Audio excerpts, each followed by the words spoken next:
Welcome to our Wednesday devotion. I'm Pastor Tim Gerbing from Christ Lutheran Church in Pewaukee, Erin, and Wauwatosa, Wisconsin.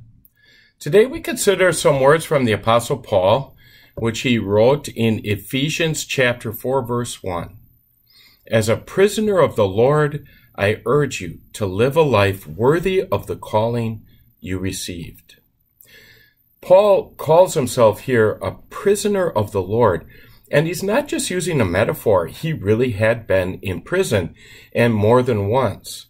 He would spend his final days in prison until just before he was brought out to be executed. Often when I consider how Paul's life turned out, I wonder how his mother felt.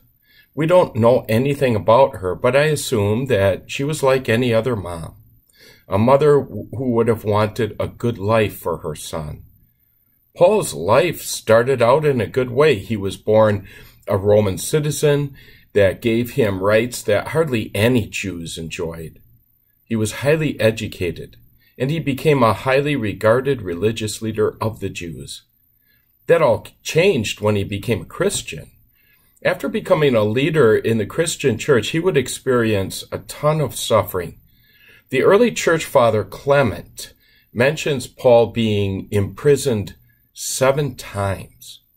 Paul would write that he was flogged severely 5 times, was beaten with rods 3 times, was once stoned and left for dead, was shipwrecked 3 times, and drifted in the open sea for a day and a half, and that was just part of all that he endured.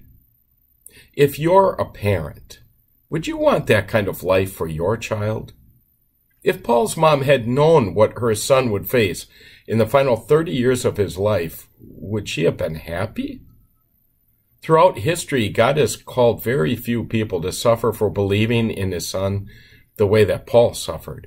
And yet, Paul would not have changed things if God had allowed him to. It was all worth it. It was all worth it to Paul because the persecutions that he went through gave proof that the glory Jesus won for him was so great and so valuable that he was willing to suffer whatever it took so that we would believe. Paul understood that Jesus suffered far more for us than what Paul himself would ever suffer. Jesus suffered abuse throughout his own life. Jesus was hated. His life was often threatened. One of his closest companions turned out to be a traitor, and the very people he came from would reject him.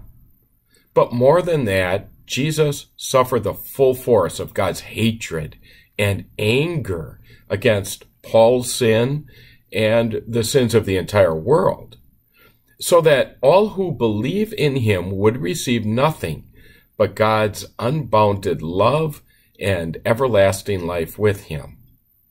Paul was not worthy of that kind of love, nor are we. But we have it, because Jesus made it so.